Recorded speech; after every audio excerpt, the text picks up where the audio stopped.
Hello साथियों, मैं चंदन एक बार फिर से आपका स्वागत करता हूं आपके अपने यूट्यूब चैनल चंदन गुप्ता क्लासेस में। दोस्तों, हमारी सीरीज चल रही है भारत की राज्य व्यवस्था। ठीक है, भारत की राज्य व्यवस्था हम आपको एम लक्ष्मीकांत से पढ़ा रहे हैं, जिसमें आज का हमारा पार्ट 8 है। इससे पहले पार्ट 7 हो चुके हैं। ठीक है, आप उसको देखें नहीं तो जाके देखें। और हम आज संविधान की विशेषता में आगे कर लेके चलेंगे। मतलब संविधान की विशेषता से पीछे पीछे एक क्लास हो चुका है और आज संविधान की विशेषता में नेक्स्ट क्लास मतलब दूसरा क्लास है। ठीक है, और ये दोस्तों आपको यूपीएससी, यूपीपीसीएस, यूपी लेखपाल या किसी भी वनडे एग्जाम में दोस्तों, railway, NTPC, group D, SSC CGL, किसी भी एग्जाम में दोस्तों आपको यहाँ से क्वेश्चन देखने को मिलेंगे। हमारे सीरीज से आपको क्वेश्चन देखने को मिलेंगे। ठीक है, तो दोस्तों आप हमारे साथ जुड़िए।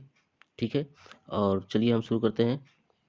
और इससे पहले दोस्तों, अगर आपने हमारा टेलीग्राम ग्रुप ज्वाइन नहीं किया है तो आप चंदन गुप्ता क्लासेस टेलीग्राम में टाइप करेंगे तो हमारा टेलीग्राम ग्रुप आपको दिखेगा, आप उसमें जुड़िए। ठीक है, चलिए हम अपना आज का टॉपिक शुरू करते हैं। इससे पहले दोस्तों हमारे जो विशेषताएं थी भारतीय संविधान की, इसमें हमने 4 विशेषताएं पिछली क्लास में पढ़ चुके हैं। ठीक है, और आज हम उससे आगे पढ़ेंगे। आज विशेषताएं खत्म हो जाएगा। ठीक है, फिर इसके बाद हमारा संविधान किस कौन से देश से क्या लिया है, किससे लिया है, भाग, अनुच्छेद, अनुसूचियां, ये सब पढ़ेंगे। ठीक है दोस्तों, तो चलिए आज इसको पहले खत्म करते हैं।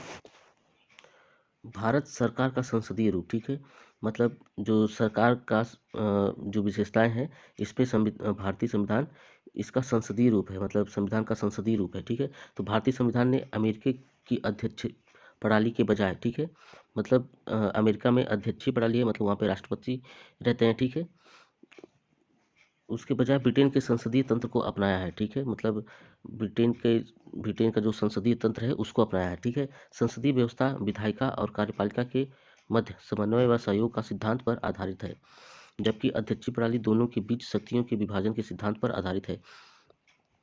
ठीक है दोस्तों, मतलब जैसे जो संसदीय व्यवस्था है वो विधायिका और कार्यपालिका के बीच जो समन्वय है, वो सहयोग है, उसके सिद्धांत पर आधारित है। जबकि अध्यक्षीय प्रणाली में उसके राज्य हैं और जो केंद्र है, ठीक है, दोनों की शक्तियों के विभाजन के सिद्धांत पर आधारित है। वहाँ का अध्यक्षीय प्रणाली ये है। ठीक है, तो भारत में संसदीय प्रणाली की विशेषताएं निम्नलिखित हैं, उसको देखते हैं हम लोग। ठीक है, क्या है इसमें? वास्तविक व नाम मात्र के कार्यकालों कालकों की उपस्थिति है। ठीक है, और बहुमत वाले दल की सत्ता, मतलब जो बहुमत पाएगा, मतलब जो भी पार्टियां बहुमत प्राप्त करेंगी उसको सत्ता दी जाएगी। ठीक है, तीसरा पॉइंट है विधायिका के समक्ष कार्यपालिका की संयुक्त जवाबदेही। ठीक है, मतलब जो विधायिका है कार्यपालिका को उसका संयुक्त रूप से जवाब देना पड़ेगा। ठीक है, चौथा है विधायिका में मंत्रियों की सदस्यता। ठीक है, मतलब विधायिका में जो कितने मंत्री हैं कितने नहीं हैं, ये उनका उनका भी, मतलब जैसे कुल सीट का 15%। ठीक है, आप मतलब जितने भी किसी भी राज्य में जितनी सीटें हैं उसका केवल 15% ही आप मंत्री बना सकते हैं। ठीक है, तो मंत्रियों की सदस्यता है। फिर प्रधानमंत्री या मुख्यमंत्री का नेतृत्व, मतलब अगर केंद्र में है तो प्रधानमंत्री रहेंगे और राज्य में है तो मुख्यमंत्री रहेंगे। ठीक है, और फिर है छठवां निचले सदन का विघटन। ठीक है, मतलब लोकसभा अथवा विधानसभा। आपको पता होगा कि जो हमारा उच्च सदन है राज्यसभा है। ठीक है, राज्यसभा ये कभी विघटित नहीं होता। ठीक है, लेकिन जो लोकसभा और विधानसभा है, मतलब जैसे केंद्र में लोकसभा और राज्य में विधानसभा, इसका हर 5 साल पे विघटन होता है। मतलब हर 5 साल पे इसमें लोग नए चुन के आते हैं दोबारा से। लेकिन राज्यसभा कभी विघटित नहीं होता कि इसमें इसके केवल इसमें मतलब राज्यसभा कभी विघटित नहीं होता। ठीक है दोस्तों, नेक्स्ट है दोस्तों संसदीय संप्रभुता एवं न्यायिक सर्वोच्चता में समन्वय। ठीक है, नेक्स्ट हमारे संविधान की विशेषता में है छठवां, संसदीय संप्रभुता एवं न्यायिक सर्वोच्चता में समन्वय। ठीक है, संसद की संप्रभुता का नियम ब्रिटिश संसद से जुड़ा है, जबकि न्यायपालिका का सर्वोच्चता का सिद्धांत अमेरिका के सर्वोच्च न्यायालय से लिया गया है। ठीक है, मतलब जैसे संसदीय संप्रभुता है ये हमारे ब्रिटिश संसद से जुड़ा है। ठीक है, और न्यायपालिका की सर्वोच्चता अमेरिका के सर्वोच्च न्यायालय से ली गई है। ठीक है, इस प्रकार भारतीय संसदीय प्रणाली ब्रिटिश प्रणाली से भिन्न है। ठीक उसी प्रकार भारत में सर्वोच्च न्यायालय के न्यायिक समीक्षा शक्ति अमेरिकी सर्वोच्च न्यायालय से कम है। ठीक है, मतलब जिस तरह भारतीय संसदीय प्रणाली है ये ब्रिटिश प्रणाली से भिन्न है, उसी प्रकार भारत में जो सर्वोच्च न्यायालय की न्यायिक समीक्षा की शक्ति है वो अमेरिकी सर्वोच्च न्यायालय से कम है। ठीक है, ऐसा इसलिए क्योंकि अमेरिकी संविधान में विधि की नियत प्रक्रिया का प्रावधान है, जबकि भारतीय संविधान में विधि द्वारा स्थापित प्रक्रिया का प्रावधान है। ठीक है, आप इसको अच्छे से समझेंगे। और ये दोस्तों जो है हमारा यहाँ पे आपको डायरेक्ट क्वेश्चन यहीं से देखने को मिलेगा कि मतलब भारत में जो संसदीय संप्रभुता है, ये न्यायिक सर्वोच्चता है, ठीक है। संसदीय संप्रभुता एवं न्यायिक सर्वोच्चता में समन्वय, ठीक है। ये यहाँ से क्वेश्चन पूछा जाता है कि भारत का संविधान कैसा है, ठीक है। तो आपको उसमें ऑप्शन मिलेगा संसदीय संप्रभुता एवं न्यायिक सर्वोच्चता में समन्वय, ठीक है। और उसमें एक ऑप्शन आ रहेगा कि मतलब न्यायिक सर्वोच्चता अलग रहेगा, संसदीय संप्रभुता अलग रहेगा, और तीसरा ऑप्शन रहेगा संसदीय संप्रभुता एवं न्यायिक सर्वोच्चता में समन्वय, ठीक है। तो तीसरा ऑप्शन हमारा सही होगा कि संसदीय संप्रभुता एवं न्यायिक सर्वोच्चता में समन्वय, मतलब दोनों के बीच समन्वय करके मतलब दोनों को आगे बढ़ाया जा रहा है, ठीक है। मतलब कि यहाँ पे ना जो न्यायालय है वो अपनी मनमानी कर सकता है, और जो संसदीय संप्रभुता है, जो संसद है, वो अपनी मनमानी नहीं कर सकता है, ठीक है। यहाँ पे ऐसे इसको समझाया गया है, मतलब ऐसे इसको इसकी विशेषता है, ठीक है। और ये बस हम जो पूरा डिफिनीशन आपको हम पढ़ा रहे हैं बस ये समझने के लिए, ठीक है। लेकिन जो क्वेश्चन पूछे जाएंगे वही वो सिर्फ संसदीय संप्रभुता एवं न्यायिक सर्वोच्चता में समन्वय है, ठीक है। ये डायरेक्ट आपको क्वेश्चन में देखने को मिलेगा कि भारत का संविधान कैसा है, तो यहाँ से आपको डायरेक्ट क्वेश्चन देखने को मिलेगा, ठीक है। नेक्स्ट पे, अब यहाँ पे भारतीय संविधान में एक और जहाँ सर्वोच्च न्यायालय अपनी न्यायिक समीक्षा की शक्तियों के तहत संसदीय कानूनों को असंवैधानिक घोषित कर सकता है। मतलब सर्वोच्च न्यायालय को इतनी शक्ति दी गई है, ठीक है। सर्वोच्च न्यायालय को, भारत के सुप्रीम कोर्ट को इतनी शक्ति दी गई है कि जो संसद द्वारा कानून बनाए गए हैं, ठीक है, उनको वो असंवैधानिक घोषित कर सकता है, ठीक है। मतलब भारतीय संविधान में सर्वोच्च न्यायालय को इतनी शक्ति दी गई है कि वो संसद द्वारा बनाए गए कानून को असंवैधानिक घोषित कर सकता है। वहीं, ठीक है, दूसरी ओर संसद को अपनी संवैधानिक शक्तियों के बल पर, ठीक है, मतलब इसमें ऐसा नहीं है कि जो सर्वोच्च न्यायालय है वो अपनी मनमानी करेगा और जो संसद है वो अपनी मनमानी करेगा, ठीक है। दोनों का समन्वय करके लिया गया है।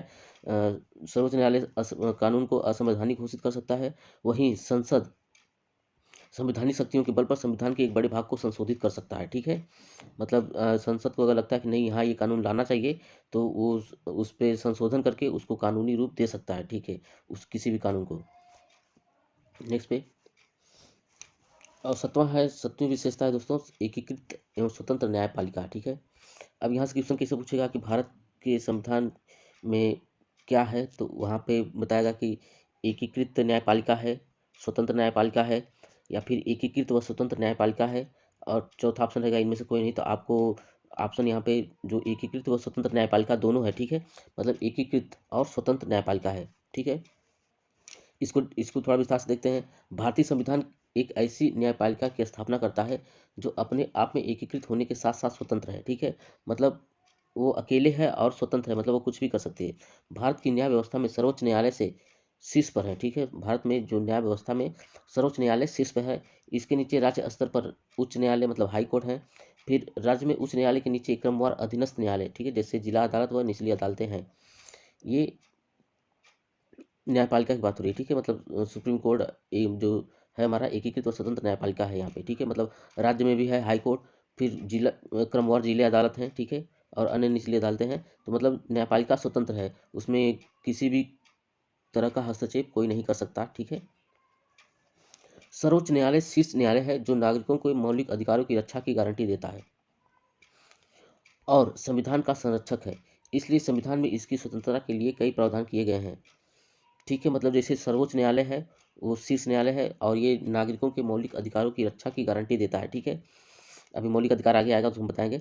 ये मौलिक अधिकारों की रक्षा की गारंटी देता है और संविधान का संरक्षक है, इसलिए संविधान में इसके लिए कई प्रावधान किए गए। मतलब जैसे क्या है सर, जैसे न्यायाधीशों की कार्यकाल की सुरक्षा, ठीक है। मतलब जो न्यायाधीश हैं उनके जो कार्यकाल हैं उनसे पहले ना उनको वहाँ पे प्रमोट किया जाएगा, यानी सुप्रीम कोर्ट का मेन चीफ जस्टिस नहीं बनाया जाएगा।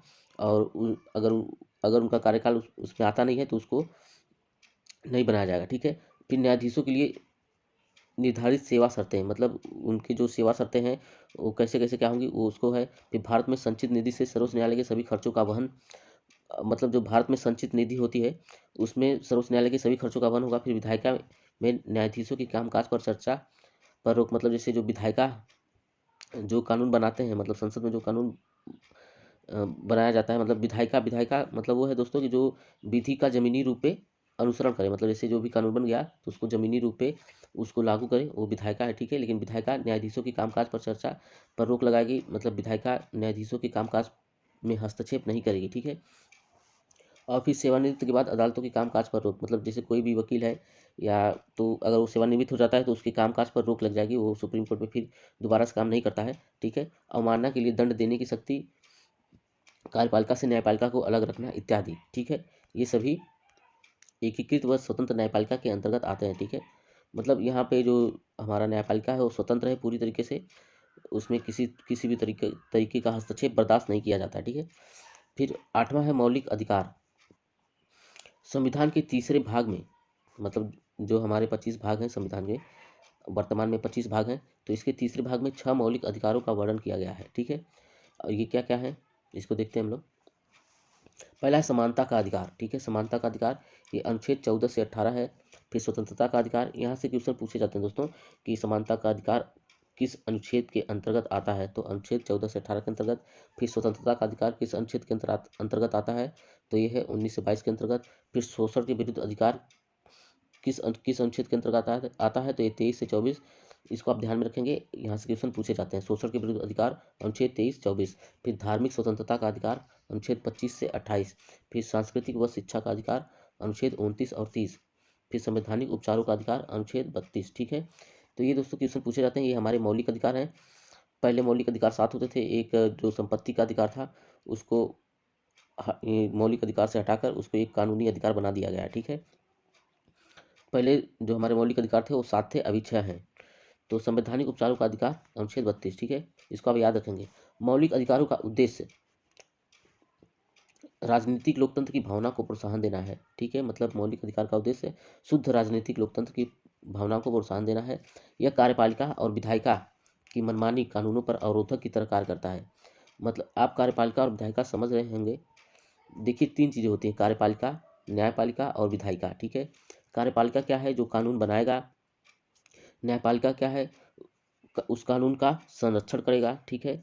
कार्यपालिका कानून बनाएगा, मतलब संसद में जो कानून बनते हैं, तो कार्यपालिका हो गई संसद। न्यायपालिका क्या है, तो न्यायपालिका हो गया सुप्रीम कोर्ट, हाई कोर्ट। मतलब ये कानून को निर्धारित करेंगे कि हाँ किस पे कौन सा कानून लगेगा क्या नहीं लगेगा। और विधायिका क्या है, जो कानून कार्यपालिका द्वारा बने रहते हैं उनको जमीनी रूप से जोड़ना। मतलब जैसे अगर किसी ने कोई अपराध किया है तो उसको विधायिका, मतलब जैसे हमारे पुलिस हो गए, पुलिस व्यवस्था हो गई, प्रशासनिक व्यवस्था, तो वो विधायिका के अंतर्गत आती है, ठीक है। तो मतलब वो उसको इम्प्लीमेंट करेगी, उसको पकड़ेगी और फिर न्यायपालिका उसको दंड देगा, ठीक है। तो कार्यपालिका, विधायिका और न्यायपालिका 3 चीज़ें होती हैं। तो कार्यपालिका और विधायिका की मनमानी कानूनों पर अवरोधक की तरह काम करता है, ठीक है। मतलब ये है कि संसद कोई कानून बना दिया, फिर विधायिका मतलब जो प्रशासनिक लोग हैं वो अपने तरीके से, मनमानी तरीके से किसी को भी परेशान कर रहे हैं, तो ये सुप्रीम कोर्ट उसमें सीधे इंटरफेयर करेगा और उस पे अवरोधक की तरह काम करेगा, ठीक है। मतलब मनमानी कानूनों पर अवरोधक की तरह काम करता है। मतलब अगर किसी के मौलिक अधिकार का हनन होता है तो वो सीधे डायरेक्ट सुप्रीम कोर्ट में जा सकता है, ठीक है। यहाँ पे लंदन लिखा है, उल्लंघन है। मनमानी कानूनों पर अवरोधक की तरह काम करते हैं और उल्लंघन की स्थिति में न्यायालय के माध्यम से लागू किया जा सकता है, ठीक है। जिस व्यक्ति के मौलिक अधिकार का हनन हुआ है, मतलब जिस व्यक्ति के मौलिक अधिकार का हनन हुआ है या उसका उल्लंघन हुआ है, तो न्यायालय के माध्यम से वो अपने मौलिक अधिकार की रक्षा कर सकता है, ठीक है। मतलब मौलिक अधिकार जो हमने बताया था पीछे 6 जो हैं, ठीक है, उसको फिर वह सीधे सर्वोच्च न्यायालय की शरण में जा सकता है जो अधिकारों की रक्षा के लिए, ठीक है। मतलब जैसे जिसके भी मौलिक अधिकार का हनन हुआ है वह सीधे सर्वोच्च न्यायालय की शरण में जा सकता है। हाई कोर्ट, सुप्रीम कोर्ट, अरे हाई कोर्ट, जिला जज, जिला अदालत, इसमें इसकी जाने की जरूरत नहीं है, वो सीधे सुप्रीम कोर्ट दिल्ली जा सकता है, ठीक है। और अपने अधिकारों के लिए बंदी, प्रत्यक्षीकरण, परम आदेश, प्रतिषेध, अधिकार परीक्षा व उत्प्रेषण जैसे अभिलेख या रिट जारी कर सकता है, ठीक है। मतलब ये सर्वोच्च न्यायालय ये सब बंदी, प्रत्यक्षीकरण, मतलब जो बंदी है या फिर जो गिल्टी, मतलब जो गिल्टी है, जो गिल्टी पर्सन है उसको सामने प्रत्यक्ष मतलब प्रस्तुत किया जाए या उसको परमादेश देगा कि हाँ आप ऐसा नहीं करेंगे। फिर अधिकार परीक्षा, उसका अधिकार पूछा जाएगा, ठीक है। मतलब इसी तरह के वो रिट जारी कर सकता है, ठीक है। हालांकि मौलिक अधिकार कुछ सीमाओं के दायरे में आते हैं लेकिन यह अपरिवर्तनीय भी नहीं है। मतलब इसे मौलिक अधिकार कुछ सीमाओं के दायरे में आते हैं लेकिन इसको परिवर्तन भी किया जा सकता है, ठीक है। संसद ने संविधान संशोधन अधिनियम के माध्यम से समाप्त कर सकती है। मतलब जैसे अगर संसद है वो संविधान संशोधन अधिनियम के माध्यम से इसको समाप्त भी कर सकती है। जैसे पहले था संपत्ति का अधिकार, वो भी मौलिक अधिकार में आता था, लेकिन संसद ने उसको संविधान संशोधन अधिनियम के तहत उसको समाप्त कर दिया है और उसको एक कानूनी प्रक्रिया के रूप में मान्यता दी गई है। संपत्ति के अधिकार को, ये संपत्ति का अधिकार पहले मौलिक अधिकार था और अभी वो केवल एक कानूनी अधिकार है। ठीक है, नेक्स्ट है मौलिक कर्तव्य। मौलिक कर्तव्य क्या है दोस्तों? अब आपके जो मूल मूल मौलिक अधिकार थे, ठीक है, और ये हो गया। अब आप जो आपके मौलिक मतलब सुप्रीम कोर्ट, अरे भारतीय संविधान ने आपको मौलिक अधिकार दिए हैं, ठीक है, लेकिन अब आपका भी मौलिक कर्तव्य बनता है कुछ संविधान के प्रति, तो वो है मौलिक कर्तव्य। ठीक है, तो मूल संविधान में मौलिक कर्तव्यों का उल्लेख नहीं किया गया था। ठीक है, मतलब जिससे जो मूल संविधान थे हमारे, उसमें मौलिक कर्तव्यों का उल्लेख नहीं किया गया था। इसमें स्वर्ण सिंह समिति की सिफारिश के आधार पर 1976 में 42वें संविधान संशोधन के माध्यम से शामिल किया गया था। मौलिक कर्तव्य को यहाँ से क्वेश्चन ये पूछा जाता है दोस्तों कि भारतीय संविधान में मौलिक कर्तव्य को किस संविधान संशोधन के अंतर्गत शामिल किया गया था, तो आपको बताना है स्वर्ण सिंह समिति। ठीक है, स्वर्ण सिंह समिति की सिफारिश के आधार पर 1976 में 42वें संविधान संशोधन के माध्यम से मौलिक कर्तव्य को शामिल किया गया था। ठीक है, संविधान में संविधान के भाग 4 में, ठीक है, मौलिक कर्तव्यों का जिक्र किया गया है, जिसके लिए केवल एक अनुच्छेद 51 का, ठीक है, 51A 51 का है। इसके तहत प्रत्येक भारतीय का यह कर्तव्य होगा। ठीक है, मतलब यहाँ से क्वेश्चन आपको, यहाँ इंपॉर्टेंट क्वेश्चन है, यहाँ से बनता है कि मौलिक कर्तव्य किस समिति के अंतर्गत शामिल किया गया था, तो स्वर्ण सिंह समिति के सिफारिश पे शामिल किया गया था। और फिर पूछा जाएगा कि मौलिक कर्तव्य भारत में किस संविधान संशोधन के अंतर्गत शामिल किया गया था, तो 1976 के 42वें संविधान संशोधन के अंतर्गत शामिल किया गया था, जो स्वर्ण सिंह समिति की सिफारिश के आधार पर। ठीक है, तब भारतीय का यह कर्तव्य क्या होगा, मौलिक कर्तव्य क्या है भारतीयों का, उसको देखते हैं। संविधान, राष्ट्रध्वज व राष्ट्रगान का आदर करेगा। मतलब किसी भी भारतीय का मौलिक कर्तव्य है कि वो संविधान, राष्ट्रध्वज व राष्ट्रगान का आदर करेगा, राष्ट्र की संप्रभुता, एकता और अखंडता की रक्षा करे और हमारी मिश्रित संस्कृति की समृद्ध धरोहर का अनुरक्षण करे। ठीक है दोस्तों, मतलब आपको संप्रभुता, एकता, अखंडता और जो मिश्रित संस्कृति है उसकी रक्षा करे और सभी लोगों में आपसी भाईचारे की नीति निर्देशक तत्वों को की तरह ही मौलिक कर्तव्यों को भी कानूनी रूप से लागू नहीं किया जा सकता। मतलब मौलिक कर्तव्य जो है ये आपके कानूनी रूप से लागू नहीं हो सकते, लेकिन हाँ, अगर आप इसके उल्लंघन करते हैं तो आपको इसके लिए दंडित किया जा सकता है। ठीक है, नेक्स्ट पे 10वां है एक धर्मनिरपेक्ष राज्य। ठीक है, अब क्वेश्चन यहाँ से ये पूछेगा कि भारतीय संविधान कैसा है, मतलब धर्मनिरपेक्ष है या फिर एक ही धर्म को मानने वाला है, ऐसा ऐसा, मतलब आपको ऑप्शन मिलेंगे। तो आपको यहाँ पे एक धर्मनिरपेक्ष राज्य, ठीक है, भारतीय संविधान एक धर्मनिरपेक्ष राज्य की स्थापना करता है। ठीक है, तो इसको विस्तार से थोड़ा देख लेते हैं। भारत का संविधान धर्मनिरपेक्ष है। धर्मनिरपेक्ष आप सुने होंगे, सेकुलर, ठीक है, सेकुलर शब्द आप बहुत सुने होंगे, तो उसी को बोलते हैं धर्मनिरपेक्ष, सेकुलर। ठीक है, मतलब किसी भी धर्म को मानने वाला नहीं है भारत का मतलब कोई पर्सनल धर्म नहीं है। ठीक है, यस, यहाँ पे सभी धर्मों को मान्यता दी गई है, तो ये धर्मनिरपेक्ष है। ठीक है, इसलिए यह किसी धर्म विशेष को भारत के धर्म के तौर पर मान्यता नहीं देता। ठीक है, मतलब भारत का कोई वास्तविक धर्म नहीं है। ठीक है, जैसे पाकिस्तान का, उसका धर्म है इस्लाम। ठीक है, ब्रिटेन हो गया, अमेरिका हो गया, इनके ईसाई धर्म है, लेकिन भारत जो है वो धर्मनिरपेक्ष है, सेकुलर है। ठीक है, इसका कोई भी धर्म नहीं है। ठीक है, ये पहले नहीं था, पहले जो मूल संविधान था उसमें सेकुलर शब्द नहीं था। ठीक है, उसमें सेकुलर शब्द नहीं था। ये 1976 के 42वें संविधान संशोधन द्वारा, ठीक है, संविधान की प्रस्तावना में धर्मनिरपेक्ष शब्द को जोड़ा गया, जो हर भारतीय नागरिकों की आस्था, पूजा अर्चना, विश्वास व स्वतंत्रता की रक्षा करता है। ठीक है, मतलब जो मूल संविधान था हमारा उसमें धर्मनिरपेक्ष शब्द नहीं जोड़ा गया था।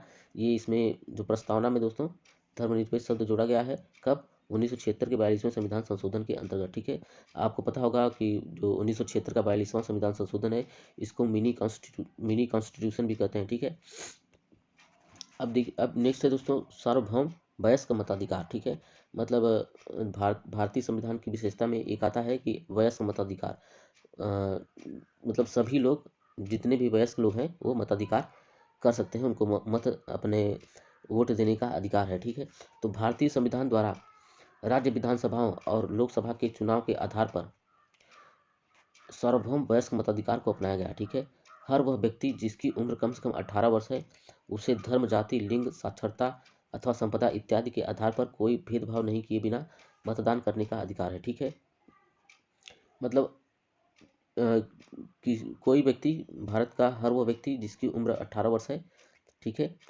उसे बिना किसी भेदभाव के मतदान करने का अधिकार है। ठीक है, वर्ष, अब दोस्तों पहले जो मतदान करने का अधिकार था ये वर्ष 21 वर्ष का था, लेकिन 61वें संविधान संशोधन अधिनियम 1988 के द्वारा मतदान करने की उम्र को 21 वर्ष से घटाकर 18 वर्ष कर दिया गया। ठीक है, तो यहाँ पे क्वेश्चन ये बनता है कि जो मतदान करने का उम्र 21 वर्ष से घटाकर 18 वर्ष कर दिया गया, ये किस संविधान संशोधन के अंतर्गत किया गया था। ठीक है, तो आपको आंसर देना है 61वें संविधान संशोधन अधिनियम 1988 के द्वारा। ठीक है, मतदान करने की उम्र 21 वर्ष से घटाकर 18 वर्ष कर दी गई थी। तो यहाँ पे क्वेश्चन ही दोस्तों इंपॉर्टेंट हो जाता है कि मतदान करने की उम्र 21 वर्ष से घटाकर 18 वर्ष कब की गई थी। तो आपका आंसर होगा 61वें संविधान संशोधन अधिनियम 1988 के द्वारा। ठीक है, अब दोस्तों भारत में नागरिकता, ठीक है, भारत के संविधान की एक विशेषता और है कि यह एकल नागरिकता प्रदान करता है। ठीक है, मतलब जैसे आप अमेरिका में चले जाएंगे तो वहाँ राज्य की नागरिकता अलग मिलेगी और पूरे अमेरिका की नागरिकता अलग मिलेगी, लेकिन भारत में ऐसा नहीं है। भारत में केवल भारत की नागरिकता मिलेगी, राज्य की नागरिकता नहीं मिलेगी। ठीक है, यद्यपि भारतीय संविधान दो लक्षण, एकल व संघीय का प्रतिनिधित्व करता है। ठीक है, मतलब भारतीय संविधान एकात्मक भी है और संघीय भी है। ठीक है, ये हम जो संविधान की विशेषता में दूसरे या तीसरे नंबर की विशेषता यही थी कि एकात्मकता व संघीय व्यवस्था। ठीक है, भारत के संविधान की एकात्मकता और संघीय व्यवस्था है। ठीक है, मतलब एकल, एकात्मक भी है और संघीय भी है। ठीक है, दोनों का प्रतिनिधित्व करता है, मगर इसमें केवल एकल नागरिकता का प्रावधान है। ठीक है, अर्थात भारतीय नागरिकता का, मतलब केवल भारतीय नागरिकता मिलेगी। जैसे आप उत्तर प्रदेश के निवासी हैं तो आपको उत्तर प्रदेश की कोई नागरिकता नहीं मिलेगी, केवल आपको भारत की नागरिकता मिलेगी। ठीक है, दूसरी ओर अमेरिका जैसे देशों में प्रत्येक व्यक्ति के पास न केवल देश की नागरिकता होती है, बल्कि वो जिस राज्य में होता है उसकी उसकी भी नागरिकता उसके पास होती है। ठीक है, इसलिए वह अधिकारों के दो समूहों का लाभ उठाता है। पहला राष्ट्रीय सरकार द्वारा प्रदत्त और दूसरा है राज्य सरकार द्वारा प्रदत्त। मतलब उसको दो नागरिकता मिलती है, तो राज्य और जो राष्ट्रीय, मतलब राष्ट्रीय और राज्य दोनों से फायदे उठाता है। ठीक है, लेकिन भारत में ऐसा नहीं है। भारत में केवल एक ही नागरिकता दी जाती है, वो भी भारतीय नागरिकता। ठीक है, राज्य की कोई नागरिकता नहीं है। भारत में सभी नागरिकों को, चाहे वह किसी भी राज्य में पैदा हुए हों या रहते हों, संपूर्ण देश में नागरिकता के समान राजनीतिक अधिकार प्राप्त होते हैं। ठीक है, मतलब वो किसी भी राज्य में हो, भारत के किसी राज्य में हो, लेकिन उनको मतलब नागरिकता का एक समान अधिकार प्राप्त है, केवल भारतीय नागरिकता मिलेगी और उनमें कोई भेदभाव नहीं किया जाता। ठीक है, सभी नागरिकों के लिए एकल नागरिकता और समान अधिकार के संवैधानिक प्रावधानों के बावजूद, मतलब जैसे अब यहाँ पे इसके कुछ खामियां हैं। ठीक है दोस्तों, मतलब कुछ इसके, मतलब एकल नागरिकता के होने के बावजूद इसकी कुछ खामियां हैं कि संवैधानिक एकल नागरिकता और समान अधिकार के संवैधानिक प्रावधानों के बावजूद भारत में सांप्रदायिक दंगे, ठीक है, वर्ग संघर्ष, जातिगत युद्ध और भाषाई विवाद आदि देखने को मिलते हैं। ठीक है, ये एकल नागरिकता देने के बावजूद भी ऐसा हाल है। ठीक है, लेकिन कुछ जो ये सब होता है, ठीक है, जो दंगा दंगा या वर्ग संघर्ष या जातिगत विवाद होते हैं, तो इसमें कुछ विशेषज्ञ हैं, वो बोलते हैं कि भारत को भी मतलब भारत को भी दोहरी दोहरी नागरिकता देनी चाहिए। मतलब जैसे राज्य की भी नागरिकता मिले और केंद्र की भी केंद्र की भी नागरिकता मिले, लेकिन भारत ने अभी ऐसे ही अपनाया है, एकल नागरिकता अपनाया है। ठीक है, नेक्स्ट पे चलते हैं। अब आपातकालीन उपबंध। ठीक है, भारत में आपातकाल से निपटने के लिए भी कुछ विशेषता, मतलब भारतीय संविधान में आपातकाल से निपटने के लिए कुछ महत्वपूर्ण कदम है। ठीक है, उसको देख लेते हैं हम लोग। आपातकाल की स्थिति से प्रभावशाली ढंग से निपटने के लिए भारतीय संविधान में राष्ट्रपति के लिए बृहद आपातकालीन प्रावधानों की व्यवस्था है। इन प्रावधानों को संविधान में शामिल करने का उद्देश्य देश की संप्रभुता, एकता और अखंडता, सुरक्षा, संविधान एवं देश की लोकतांत्रिक ढांचे की सुरक्षा प्रदान करना है। ठीक है, मतलब आपातकालीन प्रावधान क्या क्या है, मतलब देश में अगर पहला है राष्ट्रीय आपातकाल। ठीक है, ये दोस्तों आपातकाल केवल राष्ट्रपति ही लगा सकता है। ठीक है, राष्ट्रपति आपातकाल की व्यवस्था को लागू करता है। ठीक है, राष्ट्रीय आपातकाल क्या है, तो युद्ध, आक्रमण अथवा सशस्त्र विद्रोह से पैदा हुए राष्ट्रीय अशांति की अवस्था में अनुच्छेद 352 के आधार पर राष्ट्रीय आपातकाल लगाया जाता है। ठीक है, आप इसको समझेंगे, अनुच्छेद 352। ठीक है, अनुच्छेद 352 के तहत राष्ट्रीय आपातकाल लगाया जाता है। और किस स्थिति में लगाया जाता है, बाहरी युद्ध हो गया, आक्रमण हो गया, या फिर सेना में विद्रोह हो गया। ठीक है, या फिर राष्ट्रीय अशांति की अवस्था है। ठीक है, मतलब राज्यों में विद्रोह हो रहा है आपस में, तो उसमें ये अनुच्छेद 352 के तहत राष्ट्रीय आपातकाल लगाया जाता है, ठीक है। और दूसरा है राज्य में आपातकाल, ठीक है। मतलब जैसे किसी भी राज्य में अगर आपातकाल लगाया गया है तो उसको राष्ट्रपति शासन भी कहते हैं, ठीक है। राज्य में आपातकाल या राष्ट्रपति शासन, तो यहाँ पे है राज्यों में संवैधानिक तंत्र की असफलता होने के कारण अनुच्छेद 356 के तहत, ठीक है। मतलब राज्य में संवैधानिक तंत्र की असफलता, मतलब जो संवैधानिक कानून बनाए गए हैं अगर इसकी असफलता होती है, यानी प्रशासनिक सेवा पूरी तरीके से विफल हो जाती है, तो 356 के तहत वहाँ पे राष्ट्रपति शासन या राज्य में आपातकाल लगाया जा सकता है, ठीक है। और दूसरा है केंद्र के निर्देशों का अनुपालन करने में असफलता के कारण अनुच्छेद 365, मतलब राज्य में जो आपातकाल है वो दो तरीके से लगते हैं। एक जो संवैधानिक तंत्र है वो असफल हो गया तो तीन अनुच्छेद 356 के तहत लगेगा, और जो केंद्र के निर्देश हैं उसका अगर पालन अच्छे से नहीं हो रहा है, ठीक है, तो केंद्र अनुच्छेद 365 के तहत राज्य में आपातकाल या राष्ट्रपति शासन लगा सकता है, ठीक है। ये दो तरीके से राज्य में राष्ट्रपति शासन लगते हैं, ठीक है। और तीसरा है वित्तीय आपातकाल। भारत में वित्तीय संकट होने पर वित्तीय आपातकाल अनुच्छेद 360 के तहत लगाया जाता है, ठीक है दोस्तों। आपको आपातकाल याद रखना है किस किस अनुच्छेद के तहत कहाँ कहाँ कैसे कैसे आपातकाल लगता है, आपको ये याद रखना है, ठीक है। एग्जाम में क्वेश्चन पूछे जा सकते हैं, पूछे जा सकते क्या है, पूछे जाते हैं।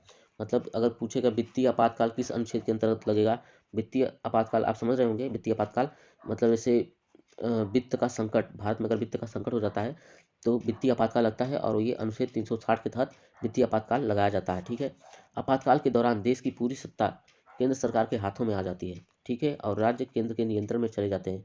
इससे संविधान में संशोधन किए बगैर देश का ढांचा संघीय से एकात्मक हो जाता है, ठीक है। संघीय से एकात्मक हो जाता है, मतलब जो हमारा एकात्मकता और संघीय व्यवस्था है भारत के संविधान की विशेषता का, उसमें ये यहाँ आपको देखने को मिलेगा कि जो हमारी जो अगर मतलब आपातकाल लगता है तो जो व्यवस्थाएं पहले थी वो ढांचा जो था वो संघीय था, लेकिन जैसे ही आपातकाल लगेगा तो पूरी शक्तियां वो केंद्र में चली जाएंगी, केंद्र को चली। नेक्स्ट है त्रिस्तरीय सरकार। अब भारतीय संविधान की एक और विशेषता है कि ये त्रिस्तरीय सरकार देता है, मतलब जैसे केंद्र हो गया, केंद्र हो गया, राज्य हो गया, ठीक है। और अब उसके बाद ये स्थानीय सरकार, मतलब स्थानीय सरकार में जैसे ग्राम प्रधान हो गए, ठीक है, नगर पालिका हो गया, ये उनको भी सरकार के रूप में मानता है, ठीक है। तो त्रिस्तरीय सरकार है भारतीय संविधान की एक और विशेषता। इसको हम देख लेते हैं। मूल रूप से संघीय संविधानों की तरह भारतीय संविधान में दो स्तरीय राज्य व्यवस्था, केंद्र व राज्य, ठीक है, और संगठन के संबंध में प्रावधान तथा केंद्र एवं राज्यों की शक्तियां निहित थी, ठीक है। मतलब इसमें दो स्तरीय राज्य व्यवस्था थी, केंद्र और राज्य, और इनकी शक्तियां इसमें निहित थी। बाद में वर्ष 1992 में, ठीक है, आपको याद रखना है कि वर्ष 1992 में, मतलब वर्ष 1992 में 73वां और 74वां संविधान संशोधन, ठीक है, किया गया, जिसमें तीन स्तरीय अर्थात स्थानीय सरकार का प्रावधान किया गया, जो विश्व की किसी भी संविधान में नहीं है, ठीक है।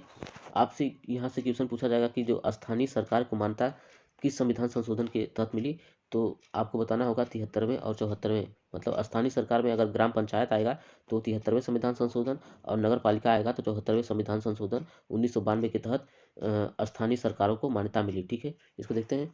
संविधान में एक नया भाग, ठीक है, भाग 9 जोड़ा गया, और एक नई अनुसूची जोड़ी गई।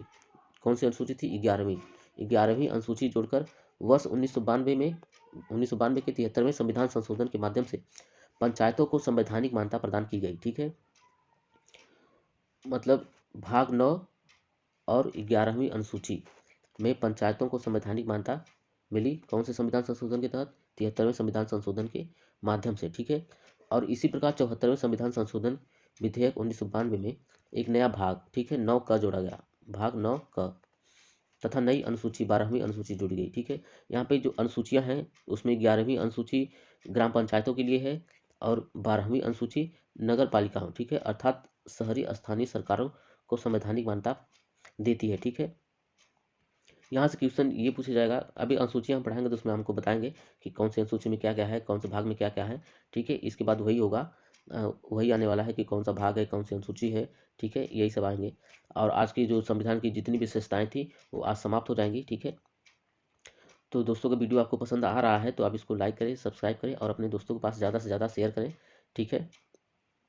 नेक्स्ट है, अब भारतीय संविधान की आलोचना भी होती है, ठीक है। भारतीय संविधान की कुछ आलोचना भी होती है। इसमें क्या है कि ये उधार का संविधान लिया गया है, मतलब ये जो विभिन्न देशों के संविधानों से मिलकर बना है, तो इसको कुछ लोग उधार का संविधान बोलते हैं, ठीक है। फिर कुछ लोग बोलते हैं कि ये 1935 के अधिनियम की कार्बन कॉपी है, ठीक है। मतलब जो भारत शासन अधिनियम 1935 था, ये उसकी कार्बन कॉपी है और गैर भारतीय अथवा भारतीय विरोधी है, ठीक है। गांधीवाद से दूर संविधान है, ठीक है।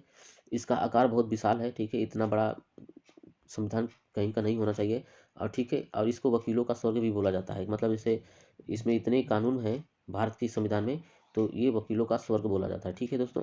तो ये रहा दोस्तों हमारा आज का टॉपिक। भारतीय संविधान की विशेषताएं पूरी तरीके से ख़त्म हो चुकी हैं। अब हमारा जो अगला टॉपिक है वो है भाग, अनुसूचियाँ, ठीक है, और अनुच्छेद। इसको हम आगे देखेंगे। तो दोस्तों यहाँ तक वीडियो देखने के लिए धन्यवाद। वीडियो पसंद आए तो उसको आप लाइक करें, सब्सक्राइब करें, अपने दोस्तों के पास ज़्यादा से ज़्यादा शेयर करें।